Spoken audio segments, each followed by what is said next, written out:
I believe that people connect through music kasi parang if words fail, music speaks, di ba? So, ayun, para, para sa akin, music is like a way I express myself if ever I feel down or parang lonely lang ako, parang dun ko na pinapadaan sa music.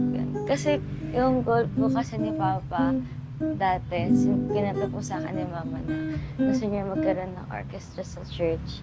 So, parang naging inspiration yun sa akin na parang, okay, since music na yung kinuha ko, gawin ko ng inspiration.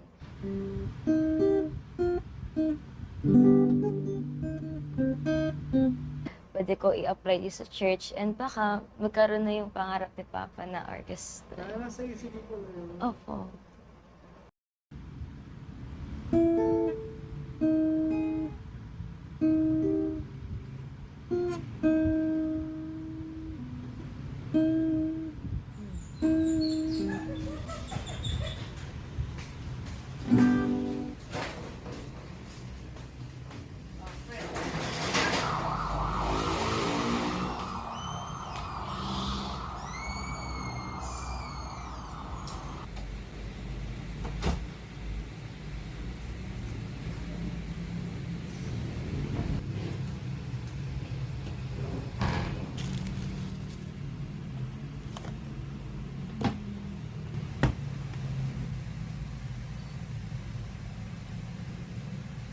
Minsan, sunod-sunod po yung mga activities. Parang minsan walang time sa isang activity, tapos doon ka nakapokus sa isa, tapos wala kang time sa iba.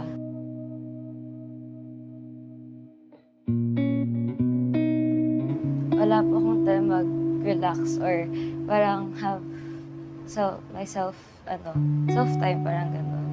Wala akong time naman pagpapahinga. Distributed property. Tama ba yun? Why? Kasi may one dyan, di ba? Hindi lang natin nakikita. Kasi ganun tayo eh. Meron na pala siyang meron pa ng dawan. Dito.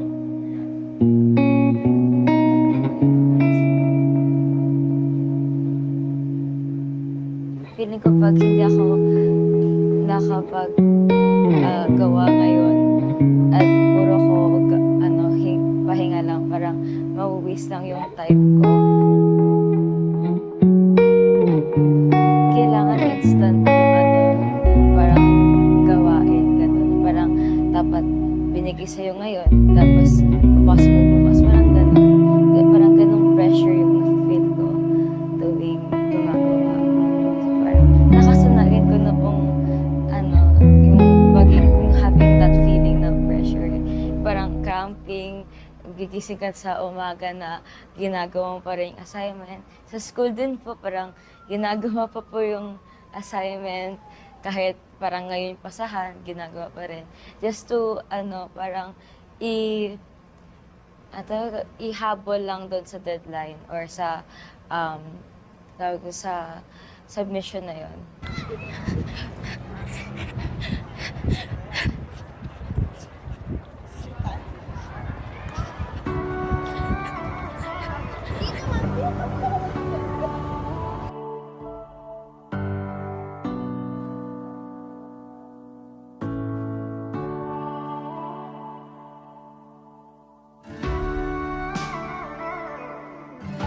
Ayun! Yan ako kasama yung Ate Charm. Ah! Sakit na na. Ah.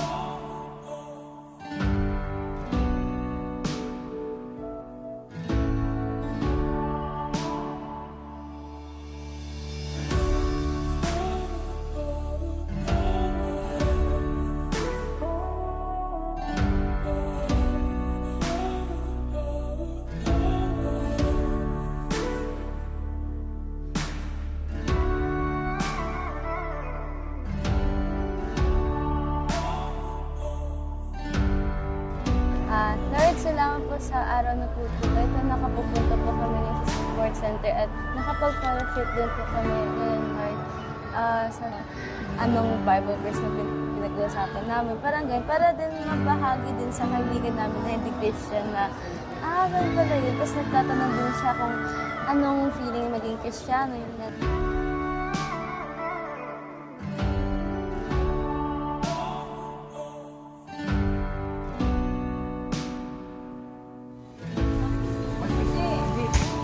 Go back. Tingnan mo dito sa bro. Matatanda mo.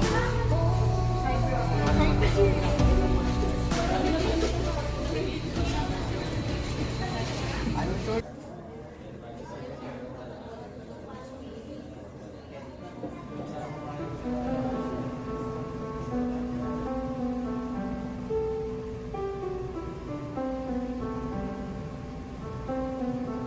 Na-apply ko rin po yung natutunan ko po as a music student dito sa church. And nakakatulong rin po yun sa akin na mas palawakin pa po yung naintindihan ko po. May pinag-aralan ako sa church, ay sa school. And then, parang nandito ako sa church, pwede ko i-enhance yun. Kunwari sa pagtutugtog ng piano, since nag-aaral po ako nun. Kailangan po namin aralan yung mga majors and minors, yung mga ganyan po. So parang sa school po kasi, pinag-aralan na po namin yung scales, mga music, ganun. Nasa note sheet siya. To, ayun. Parang na-apply ko po dito yung inaaral ko po sa school, sa church.